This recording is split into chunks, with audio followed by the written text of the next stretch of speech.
Hallo, willkommen zurück auf den Kanal. Ich bin Lang. Wassalamu alaikum. Welcome back to the channel.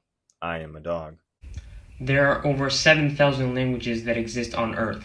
However, nearly half of the world speaks a language that descends from Proto-Indo-European.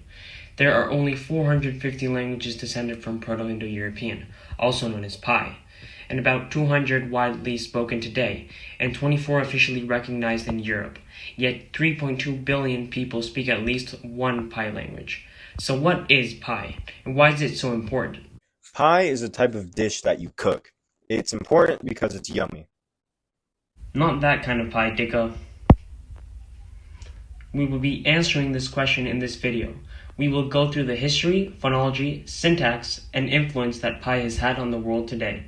This is important to know, as some Pi languages aren't even predominantly spoken in Europe, such as Hindi, Russian, and English, depending on how you look at things. And as always, if you enjoyed the video, make sure to leave a like and comment down below if your native language is a Pi language. Also, subscribe and make sure to turn on notifications so you don't miss a second of our language content. Let's dive right into the video.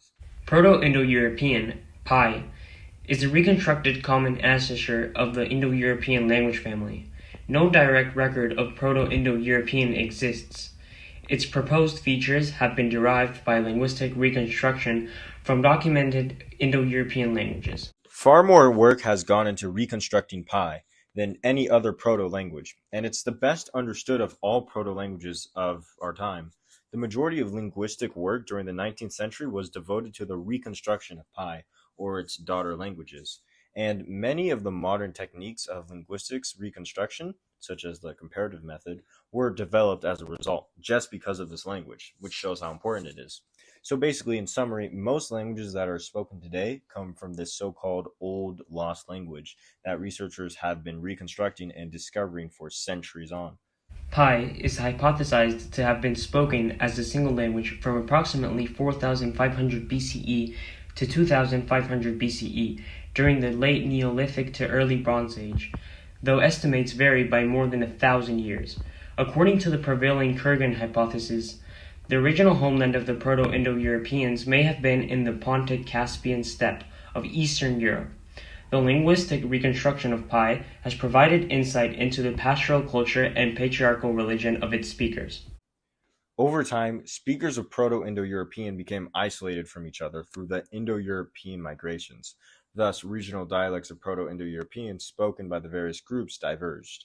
Each dialect underwent shifts in pronunciation.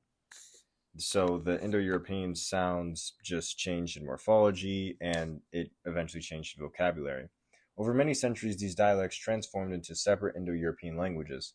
From there, further linguistic divergence led to the evolution of the current descendants, the modern Indo-European languages, which are spoken around the world today. So basically, at one point, Pi was one, but then diverged into different dialects because it was cut up to be eaten. Think of like Mexican Spanish and Castilian Spanish from Spain, and then over thousands of years, it eventually became more like English and German, clearly having a common origin but not mutually intelligible today. Pi is believed to have had an elaborate system of morphology that included inflectional suffixes, analogues to English child, child's, children, children's, as well as ablaut, vowel alterations, as preserved in English sing, sang, song, song, and accent. Pi nominals and pronouns had a complex system of declension, and verbs similarly had a complex system of conjugation. The Pi phonology, particles, numerals, and copula are also well reconstructed. Asterisks are used by linguists as a conventional mark of reconstructed words, so you get goofy out words such as these. These forms are the reconstructed ancestors of the modern English words water, hound, and three, and you can see the influence of three on other languages today, such as Spanish and German with tres and drei. Historical and geographical setting. Scholars have proposed multiple hypotheses about when, where, and by whom Pi was spoken. The Kurgan hypothesis, first put forward in 1956 by Marija Gimbutas, has become the most popular. It proposes that the original speakers of Pi were the Yamnaya culture, associated with the Kurgans, burial mounds, on the Pontic-Caspian steppe, north of the Black Sea. According to the theory, there were nomadic pastoralists who domesticated the horse, which allowed them to migrate across Europe and Asia in wagons and chariots. By the early 3rd millennium BCE, they had expanded throughout the Pontic-Caspian steppe and into Eastern Europe. Other theories about the origins of pi, like the Armenian hypothesis, exist, but these theories are cringe and not widely accepted by modern scholars like me. Out of all the theories for a pi homeland, the Kurgan and Anatolian hypotheses are the most widely accepted and debated.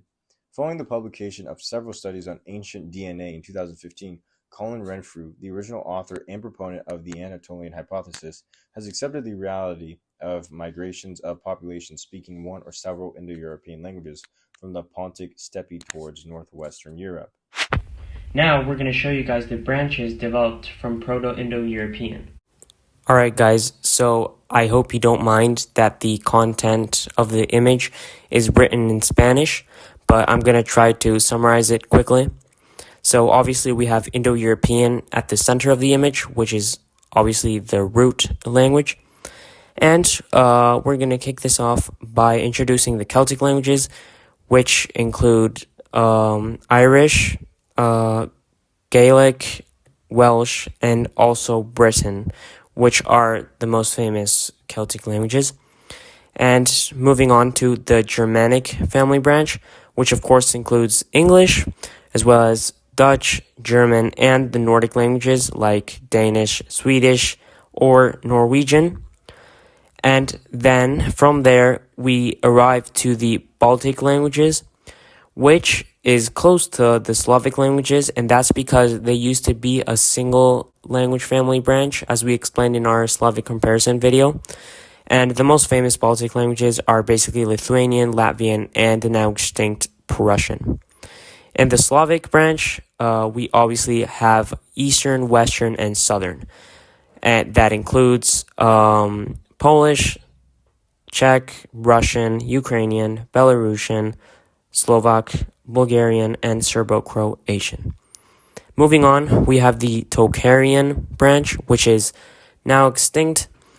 And also we have the Indo-Iranian language family group, which includes Hindi, Urdu, Sanskrit, and modern Persian, also known as Farsi.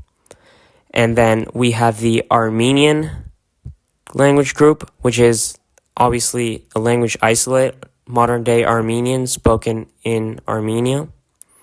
Then we have the Anatolian branch, which is also extinct like Tocharian. And then we have the Greek branch, which includes various languages that are mostly extinct, but the main language obviously is modern Greek. And then we have Albanian, which is, again, a language isolate. It is not extinct. It is spoken in Albanian, but it is a language isolate, which means it's not related to any other language branch. And finally, we have the Italic or Romance branch, which includes, of course, Latin and the main Romance languages, which are Romanian, Portuguese, Spanish, Catalan, French, and Italian. So yeah, that's all. Alright, we're back. So, phonology. Proto-Indo-European phonology has been reconstructed in some detail. Notable features of the most widely accepted, but not uncontroversial, reconstruction include 3 series of stop consonants reconstructed as voiceless, voiced, and breathy voiced, sonorant consonants that could be used syllabically, 3 so-called laryngeal consonants whose exact pronunciation is not well established, but which are believed to have existed in part based on their detectable effects on adjacent sounds, the fricative S, a vowel system in which E and O were the most frequently occurring vowels. The existence of A as a separate phoneme is debated. The Proto-Indo-European accent is reconstructed today as having had variable lexical stress, which could appear on any syllable and whose position often varied among different members of a paradigm, which is just between singular and plural of a verbal paradigm. Stressed syllables received a higher pitch, therefore it is often said that pi had a pitch accent. The location of the stress is associated with abrupt variations, especially between full-grade vowels, like E and O, and zero-grade, that lack a vowel. The accent is best preserved in Vedic Sanskrit land, in the case of nouns, Ancient Greek, and indirectly attested in a number of phenomena in other Indo-European languages, such as Werner's law in the Germanic branch. Sources from Indo-European accentuation are also the Balto-Slavic accentual system and plain spelling in Hittite cuneiform. To account for mismatches between the accent of Vedic Sanskrit and Ancient Greek, as well as a few other phenomena, a few historical linguists preferred to reconstruct Pi as a tone language, where each morpheme had an inherent tone. The sequence of tones in a word then evolved, according to that hypothesis, into the placement of lexical stress in different ways in different Indo-European branches. Okay, now we're going to talk about syntax. The syntax of the older Indo-European languages has been studied immensely since the late 19th century by such scholars as Hermann Hurt and Berthold Delbuch in the second half of the 20th century. Interest in the topic increased and led to the reconstruction of Proto-Indo-European syntax. Since all the early attested Indo-European languages were inflectional, Pi is thought to have relied primarily on morphological markers, rather than word order, to signal syntactic relationships within sentences. Still, a default word order is thought to have existed in Pi. In 1892, Jacob Wackernagel reconstructed Pi's word order as subject-verb-object, SVO, based on the evidence in Vedic Sanskrit. Winfried P. Lemon, on the other hand, reconstructs Pi as a subject-object-verb language. He posits that the presence of person marking in Pi verbs motivated a shift from OV to VO order in later dialects. Many of the descendant languages have VO order. Modern Greek, Romance, and Albanian prefer SVO. Insular Celtic has VSO as the default order, and even the Anatolian languages show some signs of this word order shift. Tocharian and Indo-Iranian, meanwhile, retained the conservative OV order. However, your boy Paul Friedrich, 1975, disagrees with Lehmann's analysis. He reconstructs Pi with the following syntax. Basic SVO word order adjectives before nouns, head nouns before genitives, prepositions rather than postpositions, no dominant order in comparative constructions, main clauses before relative clauses. Frederick notes that even among those Indo-European languages with basic OV word order, none of them are rigidly OV. He also notes that these non-rigid OV languages mainly occur in parts of the IE area that overlap with OV languages from other families, such as Uralic and Dravidian, whereas VO is predominant in the central parts of the IE area. For these reasons, among others, he argues for a VO common ancestor.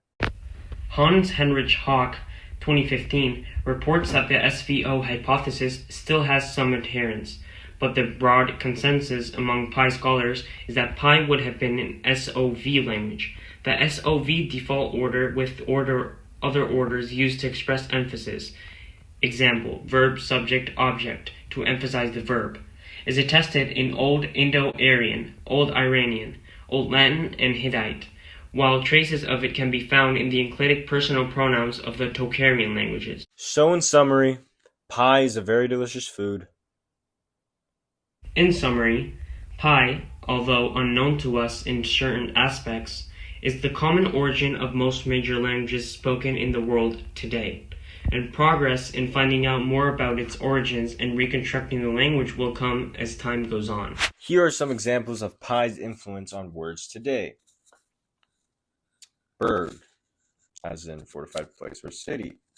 Berg, Beros. There's also ple, to fill, English fill, Latin plenus, full, French blanc, full, and finally hec, sharp, pointed, English edge, Latin acus, needle, French agile, needle from Latin.